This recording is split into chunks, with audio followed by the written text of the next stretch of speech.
दोस्तों शाह भिटाईअ जेके भी बेत चया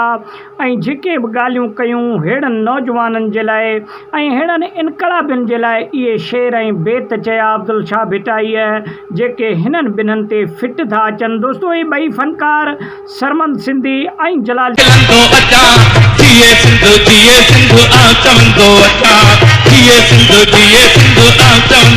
चांडियो सिंध जे अवाम जी नुमाइंदी कंदा हुया ऐं उन खां अलावा ॿई फनकार एॾा मक़बूल हुया। मूर न झुकाई त तुझी साईं रात दौड़ी थी पवे। सिंध जे अवाम जे दिलनि में जेके अॼु ताईं बि जेको आहे सो घर कयो वेठा आहिनि। दोस्तों सरमंद सिंधी सिंध जो अहिड़ो फनकार हुयो जंहिं सॼी उमिरि पंहिंजी फनकारीअ में जेको आहे सो हिकु जिद्दत वारी जेको आहे सो शाइरी ॻाई ऐं हिकु इनकलाबी शाइरी ॻाई जेका सिंध जे नौजवान तबिको हुयो उहो सरमंद सिंधीअ जे इन जेको आहे सो शाइरीअ में तमामु घणो मुतासिर थियो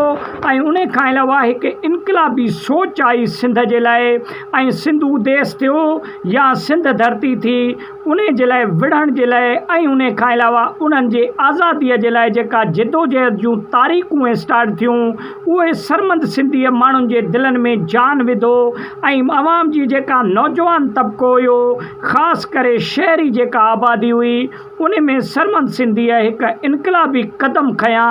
ऐं इनकलाबी कलाम चई करे नौजवाननि जी दिलनि खे सिंध जी तरफ़ तमामु घणो मुहाइल कई ऐं उन खां अलावा नौजवान तबिके खे हिकु तरीक़ो सेखारियईं त कहिड़े तरीक़े सां जिदोजहद कजे पंहिंजे सिंध ऐं हक़ ऐं हुकूक जे लाइ।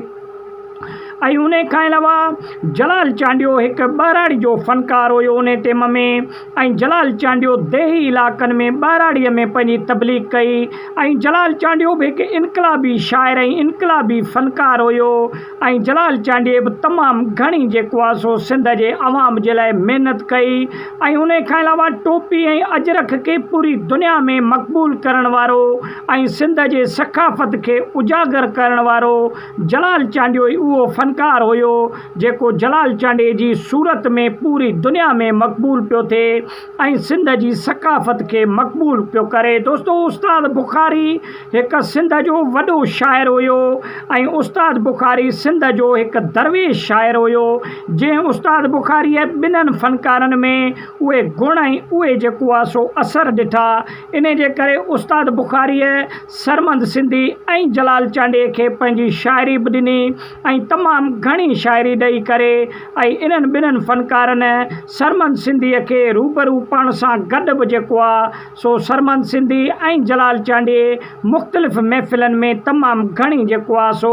उस्ताद बुखारीअ जी शाइरी ॻाई करे ऐं उस्ताद बुखारीअ खे बि ख़बर हुई त सिंध में कहिड़ा दर्दीला जेको आहे सो नौजवान फनकार आहिनि जेके सिंध जी अवाम जी तर्जुमानी कनि था ऐं सिंध जे सक़ाफ़त जे लाइ ऐं सिंध धरतीअ जे लाइ कहिड़ा शाइर ऐं कहिड़ा फनकार आहिनि जेको दर्दे दिलि रखनि था त उस्ताद बुखारीअ इन्हनि ॿिन्हिनि फनकारनि खे तमामु घणो सिंध जे लाइ गोड़छंदे ऐं जाखोड़ कंदे ॾिठो ऐं उन्हनि पंहिंजे मौसीक़ीअ सां ऐं उन्हनि पंहिंजे जेको आहे सो ॻाइण सां सिंध में हिकु तब्दीली आणण जी कोशिशि कई ऐं नौजवान तबिके खे जेको आहे सो हिकु शहूर ऐं नौजवान तबिके खे हिकु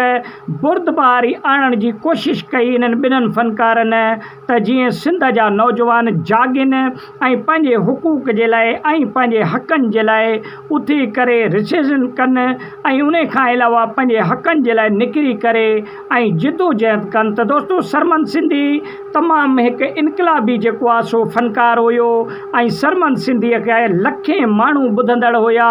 ऐं सरमंद सिंधी सिंध जो हिकु नौजवान ऐं क़ौमी फनकार ऐं तमामु बहितरीनु जेको आहे सो फनकार हुयो ऐं सरमंद सिंधीअ खे कामरेड तबिको तमामु घणो पसंदि कंदो हुयो छाजे करे जो सरमंद सिंधी हिकु इनकलाबी फनकार हुयो ऐं सरमंद सिंधीअ पंहिंजा जेके बि कलाम चया ऐं जेके बि शाइरी ॻाई उहा सिंध धरतीअ जे लाइ ॻाई ऐं सिंधी मारवड़नि जे लाइ ॻाई जेके अबोझ ऐं ग़रीब मारवड़ा हुया उन्हनि जी तर्जुमानी करे सरमंद सिंधीअ पंहिंजा बोल ॿुधाया। दोस्तों अहिड़े तरीक़े सां जलाल चांडियो बि सिंध जो हिकु भलोड़ फ़नकार हुयो जिन्हनि ग़रीब आवाम जी तमामु घणी जेको आहे सो शाइरी ॻाई ऐं ग़रीब आवाम जी तर्जुमानी करे इन्हनि ॿिन्हिनि फ़नकारनि ॻायो ऐं इन जे करे ॿई फ़नकार अॼु 2025 में बि ओतिरा ई मक़बूल आहिनि, छाजे करे जो अवामी फ़नकार हुया ऐं अवाम खे पंहिंजे खे मद्देनज़र रखी करे पंहिंजी फ़नकारी ऐं पंहिंजा कलाम चवंदा हुया। त वॾी महिरबानी, उमेदु आहे त नंढिड़ो वीडियो तव्हांखे पसंदि आयो हूंदो। वीडियो खे लाइक ऐं शेयर कयो, चैनल खे सब्सक्राइब कयो।